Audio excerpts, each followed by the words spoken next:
It was always at 3:17 a.m. Marina would wake up to that unmistakable sound, the soft scratching of tiny paws on the kitchen door, the faint meow asking to come in, the familiar purr she had known for 15 years. During the first few nights, her heart filled with a strange kind of joy. She'd run to the door, eyes still blurry with sleep, expecting to see Federico, her orange, green-eyed cat who had passed away 3 weeks earlier. But when she opened the door, there was nothing, only the cold night breeze and the heavy silence of an empty house. It happened 7 nights in a row. Marina started to think she was losing her mind. Her husband, Pedro, slept deeply and never heard a thing. "They're just dreams," he would say in the morning with that gentle tone of someone trying to comfort a grieving heart. "You love that cat too much. It's normal to miss him." But Marina knew they weren't dreams. She was fully awake when she heard it. She could smell him, that faintly sweet scent of fur warmed by the sun, mixed with the aroma of the premium cat food she always bought. She saw shadows move in the hallway, as if a furry body were walking toward her bedroom. On the 8th night, she decided to stay awake and wait. At 3:15, she sat in the living room with all the lights off. Her heart pounded in her chest. Part of her was afraid of what she might find, but another part, the biggest one, simply wanted to see her friend one more time. 3:17. The sound came again, but this time Marina didn't move. She just watched, breathing slowly, trying to make sense of what her eyes were seeing in the dark. And then she saw it. A translucent shape, softly glowing like moonlight filtered through mist. It was Federico, there was no doubt. The white patch on his chest, the slightly folded ear, the unique way he flicked his tail. The ghostly cat looked straight at her, and Marina understood. He wasn't there to frighten her. He was fulfilling a promise that had begun long before he left. If you've ever lost a pet, you know exactly what I mean. That impossible emptiness, the house that suddenly feels too big, the silence where life used to be. But what if I told you there are thousands of documented stories about animals who return to finish something left undone? Stories that challenge our understanding of life, death, and the unbreakable bond between humans and their four-legged companions. Marina's story is just one of them.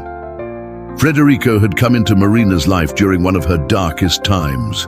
She had just lost her mother to an aggressive cancer and had sunk into a depression that seemed endless. It was her sister who showed up at the door with a cardboard box.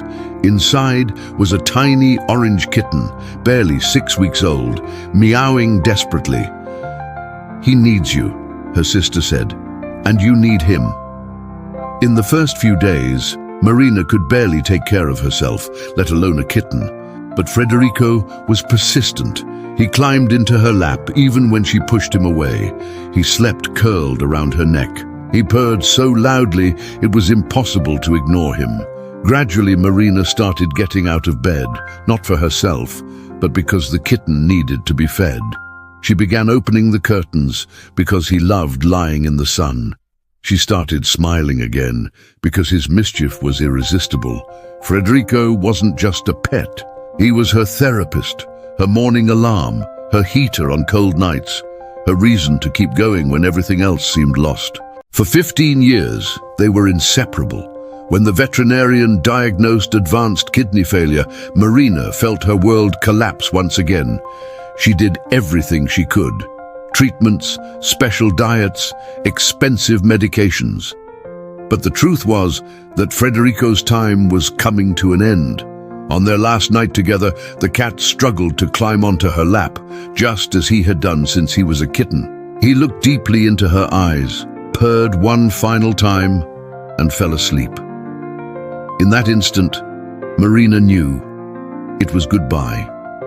He passed peacefully, at home, in the arms of the one who loved him most. Now stop and think. Have you ever felt the presence of someone you've lost?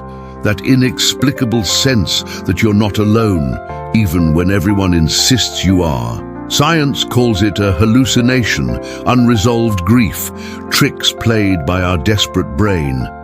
But what if it's something more? What if the bonds we create are too strong to be broken by death?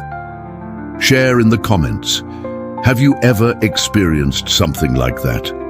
Have you ever felt the presence of a beloved animal after they were gone? Your story might help someone who's going through the same thing right now. Back to Marina's 8th night. When she finally saw Federico in spirit form, something extraordinary happened. The cat didn't come just to visit. He led her to the guest room, a place that had been closed for months. Marina followed, mesmerized, as the glowing figure glided down the hallway. Federico stopped in front of the wardrobe and looked at her insistently. With trembling hands, Marina opened the doors. Inside, between old boxes and blankets, was something she had completely forgotten: her mother's diary. The last thing she had stored away before closing that room forever, unable to face the memories. The cat meowed, a sound she didn't hear with her ears but with her heart, and then disappeared. Marina picked up the diary, tears streaming down her face. When she opened it, a letter fell out. A letter her mother had written to her, dated a week before her death, one Marina never knew existed. "My dear daughter, if you're reading this, it means I've already gone. Don't cry for me. I lived fully, and my only sorrow is leaving you, but listen carefully. You are stronger than you think. Life still has so much to offer you. When sadness feels too heavy, look at that impossible orange cat who insists on sleeping on your head. He is my last gift to you. I made sure you two would find each other. Take care of him and let him take care of you. And when his time comes, don't hold him back. Let him go with love. Because true love never dies. It only changes form. I will always be with you, just as he will. Nothing that is truly loved can ever completely disappear." Marina read and reread the letter a dozen times that night. Finally, she understood. Federico wasn't haunting her home. He was completing one last mission, to make sure she found those words exactly when she needed them most. Because Marina was sinking again. Losing Federico had reopened every old wound. She was sliding back into that dark place, that depression that had nearly consumed her years before. But now, holding her mother's letter and realizing that love transcends physical death, something changed. The pain didn't vanish, it never truly does. But it was now accompanied by gratitude. Gratitude for the 15 years she'd shared with Federico. Gratitude for the unconditional love she'd received. Gratitude for being chosen by such a special soul. Marina's story is not unique.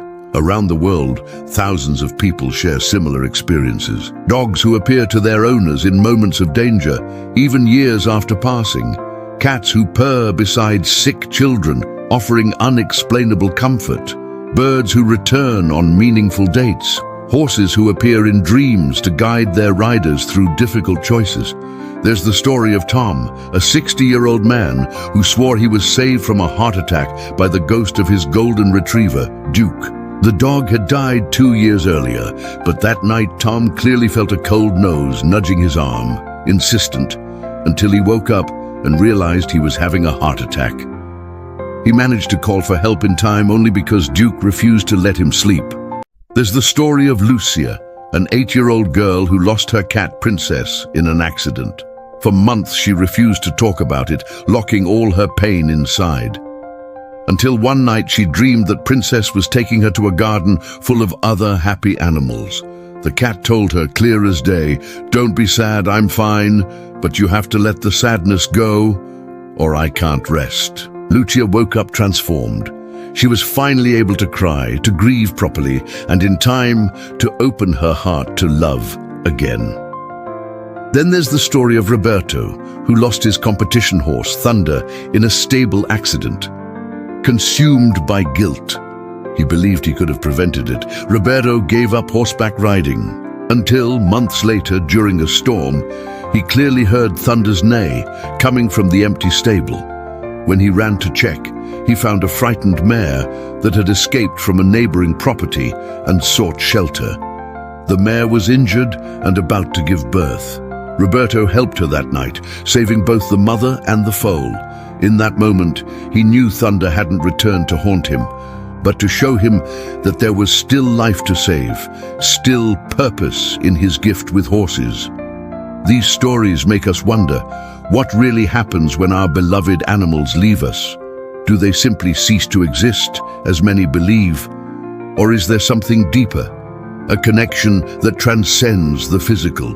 If these stories touched your heart, share this text. Someone you know may be going through the pain of loss right now and need to know they are not alone, that the love we share with our animals is eternal, that they never truly leave us. Marina never heard the sounds at 3:17 a.m. again after that night. Federico had fulfilled his mission, but she still feels his presence constantly, in the orange butterfly that lands on her balcony on sunny mornings, in the sudden warmth that surrounds her when she's sad, in the inexplicable moments of peace that appear out of nowhere. 6 months after Federico's passing, Marina did something she never thought she could. She went to an animal shelter. Not to replace Federico, that would be impossible, but to honor him, because the best way to celebrate the love an animal has given us is to open our hearts to love again. There, in the last kennel down the hallway, was a black kitten with amber eyes, shy, scared, ignored by all the visitors who preferred the cute little kittens. When Marina approached, the cat lifted her head and meowed, and in that meow, Marina heard echoes of Federico. It wasn't him, and it never would be. But there was a clear message. This one needs you too, and you need her. Marina adopted her that very day. She named her Luna. And although Luna has her own personality, her own habits and quirks, there are moments when Marina swears she sees a familiar glimmer in the cat's eyes. A glimmer she knows well, one she saw for 15 years in the green eyes of an orange cat. Maybe the spirits of the animals we love really do return, or maybe the love we share leaves such a deep mark on our souls that we carry a piece of them with us forever, making them eternal through our memories and our acts of love that follow. The truth is, we don't need to have all the answers. The mystery is part of the magic. What we know with absolute certainty is this: the bond between humans and animals is one of the most powerful forces in existence. It is a pure, unconditional love, free from judgment or expectation. It's a love that transforms us, heals us, and teaches us about loyalty, presence, and acceptance. And that kind of love never dies, it only transforms. If you've ever loved an animal, or if an animal has ever loved you, you know this truth deep in your soul. You know that those eyes that looked at you with absolute adoration left an eternal mark.